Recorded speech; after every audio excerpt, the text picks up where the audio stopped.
Hola a todos, bienvenidos a esta nueva edición de América Ahora. Soy Wang Xiaochuan, les saludo desde Beijing. En el programa de hoy celebraremos el 30º aniversario del Mercosur, examinando sus logros económicos y comerciales, su importancia geopolítica y sus perspectivas de futuro. En nuestro segundo reportaje analizaremos las repercusiones que están teniendo el cambio climático en Argentina y conversaremos con especialistas en campañas de protección medioambiental y construcciones sostenibles para estudiar posibles soluciones a este problema mundial. Quédense con nosotros, comienza América Ahora.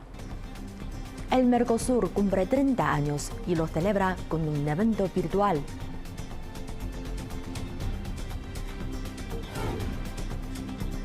Activistas y expertos argentinos alertan sobre la realidad del cambio climático. El pasado 26 de marzo, el Mercosur cumplió 30 años.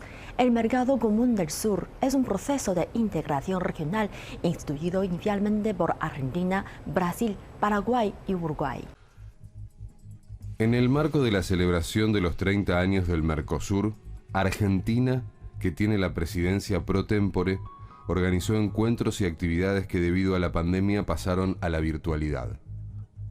El encuentro citó a los presidentes de los países miembros: Alberto Fernández por Argentina, Jair Bolsonaro por Brasil, Mario Abdo Benítez por Paraguay, Luis Lacalle Pou en representación de Uruguay, Luis Arce por Bolivia y Sebastián Piñera de Chile. En la ceremonia presentaron el Estatuto de Ciudadanía del Mercosur, fruto de un plan propuesto por los miembros en 2010. Esta iniciativa compila derechos y beneficios para los ciudadanos de la región, que aglutina casi 300 millones de habitantes en materias como la circulación de personas, las fronteras y la educación. Soy Rosana Survalle, subsecretaria de Mercosur y Negociaciones Económicas Internacionales de la Cancillería Argentina, y además soy coordinadora alterna de la delegación argentina del GMC del Mercosur. Yo diría que el Mercosur, sin duda, mirando un poco todo el proceso, es el proyecto político más importante que tenemos como región, y para la Argentina es una clave de su inserción regional y de inserción en el mundo. El Mercosur nace en el 91 con una impronta de proceso de integración económica regional, donde tiene los 4 países miembros originales, que son Argentina, Brasil, Paraguay y Uruguay, deciden crear un área de libre comercio, es decir, deciden que a través de la libre circulación de bienes y servicios, y además de crear una unión aduanera, que significa poder administrar la relación con el resto del mundo a través del Mercosur. Por eso para nosotros el Mercosur es una clave de base de desarrollo intrarregional y además de plataforma como inserción en el mundo. Y lo sigue siendo aún ahora. Soy el embajador Darío Celaya Álvarez, a cargo de la Dirección Nacional del Mercosur en la Cancillería Argentina. Es una dirección nacional que se dedica a todos los temas tanto económicos, comerciales, institucionales y jurídicos del Mercosur. Por lo tanto, dentro de la Cancillería es la dirección que está a cargo de toda esta temática. Ante muchas veces la consulta de qué ha significado el Mercosur y qué ha significado la Argentina en el ámbito del Mercosur, podrían destacarse 2 aspectos así más significativos. El primero, el Mercosur ha sido y es y seguirá siendo el proyecto de integración regional más significativo de la región latinoamericana, tanto por su profundidad como la amplitud de temas que toma y por la continuidad en el tiempo. Este año cumple 30 años de la suscripción del Tratado de Asunción, que fue el tratado que dio nacimiento justamente al Mercosur. Eso lo destaco particularmente porque ciertos procesos de integración regional que ustedes quizás conozcan no han tenido la longevidad que tiene el Mercosur ni la profundidad temática que en este momento tiene el Mercosur. Por el otro lado, para la Argentina es significativo porque el nacimiento del Mercosur y su consolidación ha ido de la mano de una relación bilateral con Brasil. En la región sudamericana, muchos de ustedes ya saben, 2 actores significativos y que a su vez han tenido momentos de acercamiento y momentos de distancia son Argentina y Brasil, Brasil y la Argentina, por diferentes razones, hasta que con la vuelta a la democracia en el año 83 en Argentina y después en Brasil en el 85, el proceso de integración se constituyó como el eje principal de trabajo. Y a partir de los acuerdos de 1986 que encabezaron el presidente José Sarney de Brasil y Ricardo Alfonsín de Argentina, se empezó todo un proceso profundo de no solo de acercamiento, sino de establecer lazos concretos y específicos. Este proceso de acercamiento y de consolidación de acuerdos bilaterales entre Argentina y Brasil provocó hasta entre 1985-86 y 1991 un acercamiento importante de parte de Paraguay y Uruguay, que también, hay que verlo así, también salían de procesos dictatoriales y que los procesos democráticos también ayudaron. Hay que entender que el proceso de integración del Mercosur, más allá de que tenga unas bases económicas y comerciales, tiene un rol clave desde el punto de vista de la estabilidad política y democrática. De hecho, los 4 países, desde los años 80 para acá, o sea, ya vamos largamente a más de 40 años de estabilidad y continuidad democrática, que no es algo que haya sido común en nuestra región. Otros países lo han tenido, pero en el caso de los 4 países que hablo, no. Por lo tanto, el rol que ha tenido el Mercosur no solo es económico y comercial, sino también un rol político importante. Y unido a eso está claro que cuando determinados países por su vecindad tienen hipótesis de conflicto, es decir, basadas en resquemores, dudas, en diferencias, perspectivas, enfoques que los hacen que se distancien, el Mercosur ha limado profundamente eso y el proceso de integración bilateral entre Argentina y Brasil fue clave a partir de los acuerdos de Sarney y Alfonsín en 1986. Luego, cuando ya el proceso de integración estaba hablándose, estamos hablando ya del año 89-90, se suma Uruguay, en ese momento el presidente era Sanguinetti, y posteriormente Paraguay, el cual también tenía un proceso de inestabilidad política y el proceso de integración Mercosur era clave en todo esto. Por lo tanto, para los 4 fue clave este proceso. Quiero resaltar que a lo largo de estos 30 años nosotros hemos avanzado mucho en todo lo que es armonización normativa, es decir, tener normativas comunes en muchos aspectos. No solo comerciales, sino, como les digo, hemos también en otros aspectos. Y por eso ahora una de las cuestiones que vamos a presentar es el Estatuto de Ciudadanía del Mercosur. El Estatuto de Ciudadanía del Mercosur es un compendio normativo de todo lo que hemos construido en materia de ciudadanía. Por ejemplo, libre circulación y posibilidad de que los ciudadanos del Mercosur puedan tener residencia en cualquiera de los 4 países, temas de cooperación consular. Nosotros cuando hacemos cooperación de que cuando en algún lugar donde no tiene embajada alguno de los países, otro puede asistir a sus ciudadanos en el exterior, la patente común, algunas cuestiones también en materia de educativa, que tenemos revalidaciones de títulos, etc. Un montón de cuestiones hacen al estatuto que es todo lo construido y que hace al ciudadano y que beneficia directamente al ciudadano más allá de los temas económicos. Pero también se ha avanzado mucho en términos de institucionalidad para todo lo que son las cuestiones políticas y sociales, porque para nosotros el Mercosur significa, además de libre circulación de bienes y de servicios, de normas comerciales comunes, significa acuerdos políticos básicos en muchos temas en los que nosotros hemos ido construyendo consensos muy claves, en temas de derechos humanos, en temas de respeto a la diversidad. Además, por supuesto, lo clave es el respeto a la democracia. El rol de Argentina ha sido muy activo a lo largo de todo el proceso. Yo quiero marcar mucho este concepto del proceso. Es un proceso largo, llevamos 30 años, tenemos mucho todavía por construir, pero la Argentina siempre, a lo largo de los 30 años, más allá de las distintas coyunturas que han habido, no solo regionales, sino internacionales y políticas, en nuestras políticas nacionales, siempre, y por eso nosotros siempre decimos y consideramos al Mercosur como una de las políticas de Estado claves que hemos tenido desde que nació. Y en ese marco, la Argentina siempre ha tenido un rol muy activo, muy preponderante, yo diría muy constructivo, en las distintas etapas, cuando ha habido épocas de mucha bonanza, como los primeros años, donde el comercio claramente tuvo el gran protagonista y el que más efectos positivos tuvo para nuestro país es en el comercio intrarregional, pero también todas las sinergias que se fueron generando de encadenamientos productivos, que en ese tema justamente es donde tenemos que trabajar mucho más, es que nos permitió, en intrazona sobre todo, exportar productos no tradicionales de nuestra canasta exportadora.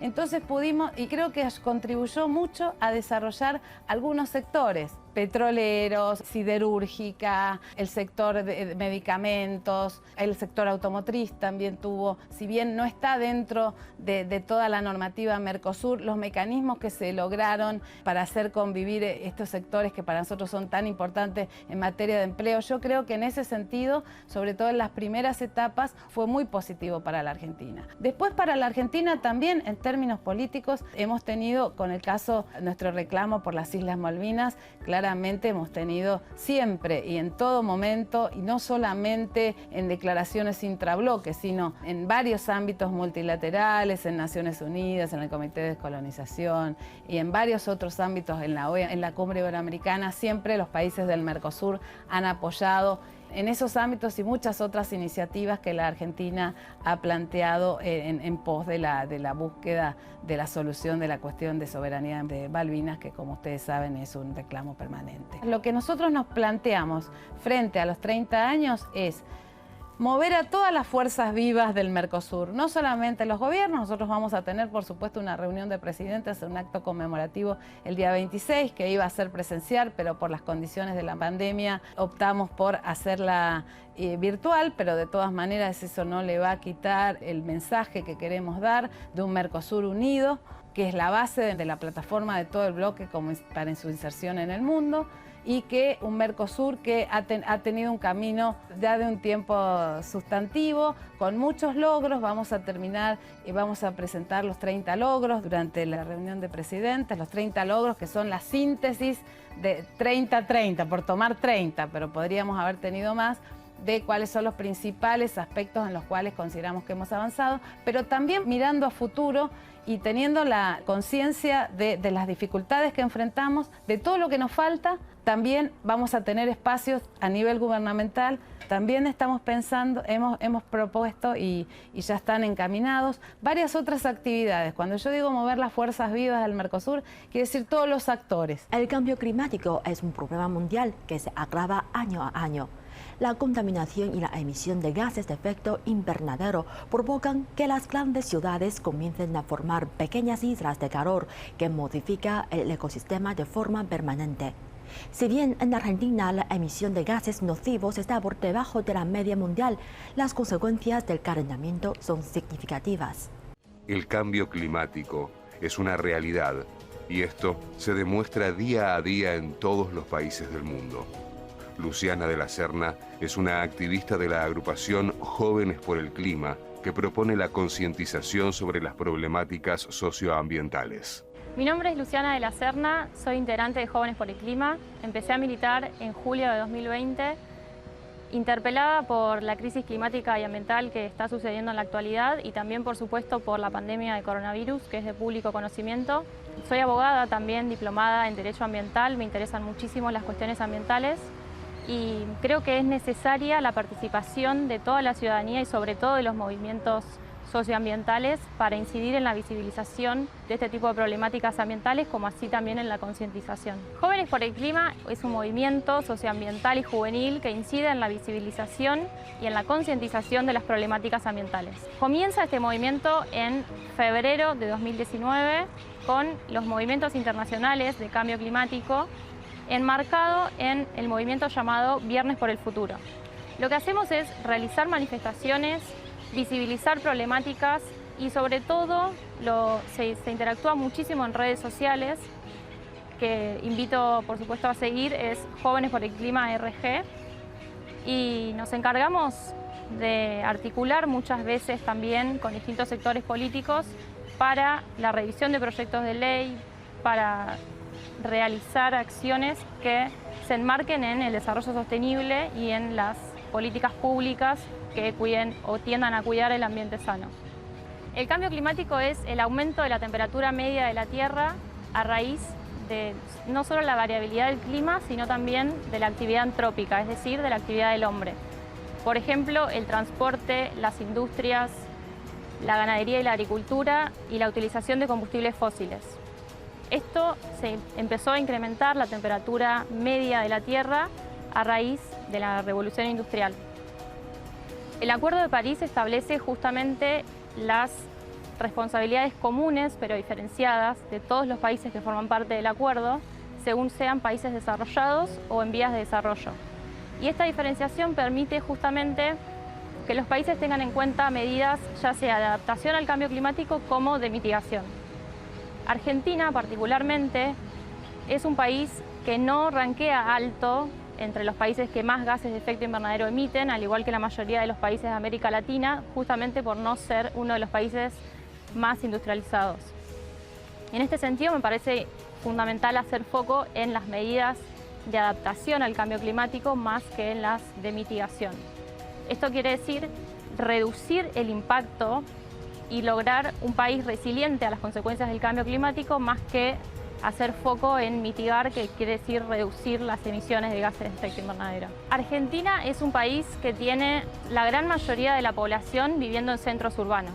Más del 80% de la población argentina vive en centros urbanos, por lo tanto las ciudades son los epicentros que más gases de efecto invernadero producen justamente por la actividad del hombre. Las ciudades resilientes están signadas por las políticas públicas que deben tener en cuenta lo ambiental como transversal a todas ellas. Esto incluye, por ejemplo, la recolección de residuos, en la cual los recicladores urbanos y cartoneros tienen un rol fundamental y debe reivindicarse y acompañarse tanto desde el Estado como desde todos los movimientos socioambientales. Otra de las medidas para tener en cuenta dentro de las ciudades es el transporte público, el uso del transporte público antes que el del auto, por ejemplo, privado, o el uso de las bicicletas. En este sentido, las ciclovías que sean funcionales en todas las ciudades. El desarrollo urbanístico es un elemento que afecta al ecosistema y genera un impacto ambiental. A su vez, el cambio climático afecta a las condiciones de vida urbanas y rurales. Para ello, es necesario contar con una arquitectura sustentable y consciente que permita enfrentar a esta realidad, tal como nos cuenta el arquitecto Máximo Peralta. Lo referido a arquitectura sustentable o las ecociudades, como se lo dice actualmente, son conceptos generalmente que vienen desde finales del siglo XX y a principios del siglo XXI empezó a desarrollarse mucho más en cómo diseñar una ciudad para las nuevas generaciones. En general, la arquitectura siempre ha tendido a transformar el territorio. Lo mismo el urbanismo. Generar ciudad, generar edificios, ha hecho que transformar montañas, rocas, mover recursos energéticos para construir algo ficticio o artesanal para el ser humano. Actualmente se está generando un nuevo concepto de la utilización de menos recursos para generar arquitectura y urbanismo. En este caso, este concepto es el que más se adecua a los tiempos que corren, porque fue tan violenta la reacción al cambio climático, a cómo la reacción del ser humano ha influido en el territorio, que muchos de los lugares que generaban o que ayudaban a absorber ciertas influencias climáticas actualmente ya no están más. Por ejemplo, medio Amazonas ha desaparecido, la selva del Congo, la llanura pampeana se ha transformado totalmente. Es decir, ahora, en vez de utilizar recursos naturales para generar ambiente ficticio urbano, se trata de utilizar la menor cantidad de recursos naturales para generar el menor impacto y la mejor eficiencia en la construcción. A pesar de que es algo paradójico, actualmente si alguien tiene que diseñar una ciudad desde cero, ya inmediatamente debería pensar en esta idea, en por lo menos reducir el elemento contaminante, como puede ser el ruido, los automóviles, interferir por lo menos en que las personas que se van a mover de un punto A a un punto B utilicen un transporte público eficiente. Si yo tengo algo deficitario en el movimiento de las personas, eso quiere decir que no está completamente en los paradigmas de la ecociudad. Lo que pasa con el cambio climático es que en muchas ciudades, hace 70 años, por ejemplo 1950, especialmente en Occidente, ya tenían un concepto de densidad y aplicación a un entorno urbano. El cambio climático fue afectándose respecto mucho más en la zona rural, donde había menos influencia del impacto hacia el hombre. Ahí es donde más se nota. Campos que se han transformado, selvas que se han talado, entornos rurales que ahora son prácticamente obsoletos. Todo para hacer una forma de regeneración de alimentos para el ambiente urbano. Sabiendo que la población urbana en el mundo ha crecido, mayoritariamente, especialmente en Asia y en África. Las ciudades europeas siempre mantuvieron la población. Y si traspolamos un poco esa especie de concepto en la ciudad de Buenos Aires, que es de las pocas ciudades argentinas que han mantenido la misma población hace 70 años, 1950, actualmente, podemos notar de que, a pesar de que hay más masa construida y también ha habido mucho movimiento energético, hay la población que se ha movido a lugares en la periferia. Eso ha generado que el movimiento entre la periferia y el centro de la ciudad sea cada vez más constante. Lo mismo sucede en las ciudades medias argentinas. Gran Córdoba, Gran Rosario. La periferia industrial muchas veces ha generado ese entorno obsoleto y se ha retransformado. El cambio climático, cuando hablamos de eso, no solo nos referimos a los cambios que ofrece la naturaleza. Generalmente es cuando, por la acción del ser humano para generar entorno urbano o entorno industrial, afecta de manera directa en un entorno natural. Industria contaminante que nunca fue regularizada, industria pesada, por ejemplo la construcción, es una de las industrias que más impacto tiene en el cambio climático. La cantidad de hierro, la cantidad de cemento que se utiliza para construir un edificio es altamente proporcional a la modificación de un territorio natural. Para mitigar este cambio climático o en orden para mejorar el entorno urbano existente, siempre es mejor generar un equilibrio natural con lo artificial. Quizás el cambio climático iba a venir con la acción del ser humano o sin la acción del ser humano, por el mismo sistema de la naturaleza del planeta Tierra. Pero lo que ha sucedido en este último siglo XX es que la acción del ser humano en el siglo XX ha influido directamente en el cambio del entorno natural. No solo en la amenaza de las especies, de la fauna, de la flora, sino también ha empeorado la calidad de vida de muchas personas. Hoy sabemos que la población rural se reduce y la población urbana aumenta. Ahora, ¿a qué costo nosotros generamos ambiente urbano si ponemos las personas que antes vivían en un entorno rural con pocas opciones de generar calidad de vida en un entorno urbano totalmente hacinados? Muchas ciudades en el mundo están sufriendo estas situaciones. Por ejemplo, en el sudeste asiático, en el centro de África, son ciudades altamente modificadas por el entorno urbano, sin ningún criterio urbanístico, y que ha generado que el ambiente natural que antes servía de protección para ese ambiente urbano, actualmente ese ambiente natural ya se siente amenazado. Lo que antes generaba una absorción de energía de la ciudad para bajar la temperatura de una ciudad, por ejemplo, que cuando son los días de más calor, los días soleados o los días de verano, mientras más árboles rodeen la ciudad o están dentro de una ciudad, esa temperatura baja y genera calidad de vida. Bueno, ¿de qué tipo de forma una ciudad puede generar urbanismo o arquitectura sustentable? Tomamos un ejemplo que ahora se está prácticamente abanicando alrededor del mundo, es la distancia de los 15 minutos. Que vos puedas tener desde tu casa al parque, a la escuela, al supermercado, por lo menos 15 minutos caminando, 15 minutos con el auto, 15 minutos en transporte público. Mientras más distancia vos necesites para ir de un punto A a un punto B, eso se lo llama ya ineficiencia de destino. Quiere decir que si colaboramos en generar por lo menos entornos urbanos, en el lugar de sean de clase alta, clase media o clase baja, pero que puedan tener los mismos beneficios públicos, como por ejemplo un parque, un lugar de recreación, un ente de gobierno, a 15 minutos de distancia, en el transporte que se necesite, eso ya se lo llama eficiencia de diseño urbano, eficiencia de entorno urbanístico. ¿De qué manera puedo, por lo menos, aportar energía autosustentable en la vivienda? Actualmente lo que se utiliza a veces son pequeños paneles solares.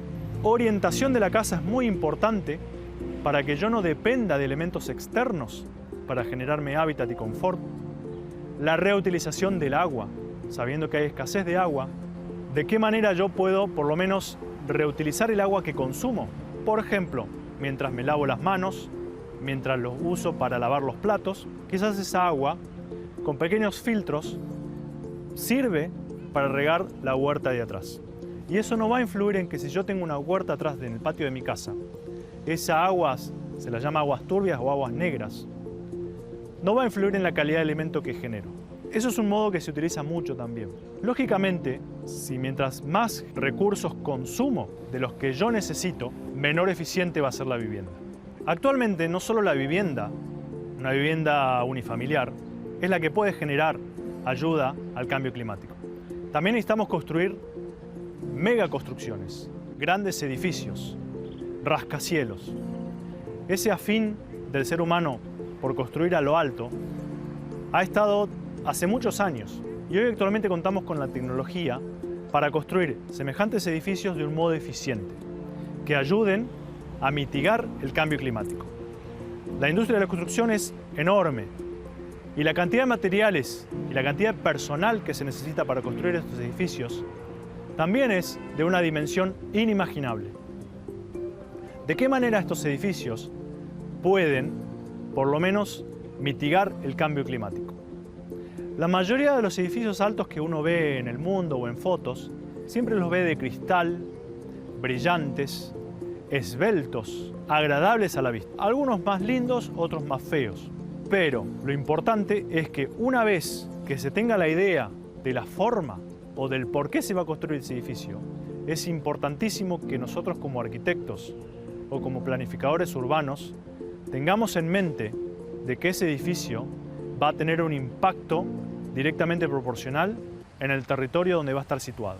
Los objetivos para 2021, tanto desde Jóvenes por el Clima como desde el resto de las organizaciones socioambientales, es que finalmente se sancione la ley de humedales que tanto necesitamos, que se sancione la ley de etiquetado frontal, que se sancione también la ley de educación ambiental que fue presentada el año pasado y, por supuesto, también afianzar los vínculos con otras organizaciones socioambientales y políticas y también incidir territorialmente a lo largo y ancho de todo el país, como así también cada uno en su movimiento local. Por ejemplo, yo estoy en Ciudad Autónoma de Buenos Aires y venimos trabajando muchísimo el tema de Costa Salguero, que también esperamos que este año pueda revertirse la situación que se está planeando.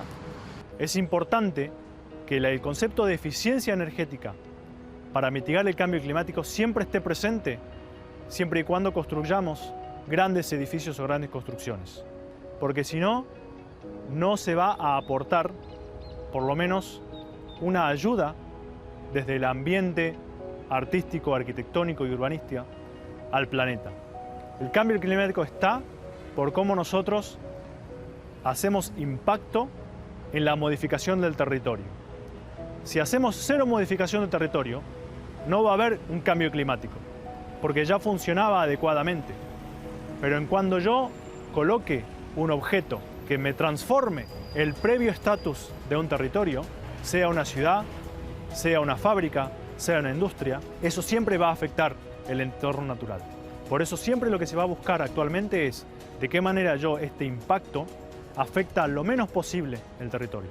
Siempre lo va a afectar, pero mientras menos lo haga, mejor eficiencia va a tener y mejor diseño de desarrollo va a tener una ciudad con este tipo de edificios. Con todo esto terminamos esta edición de América Ahora.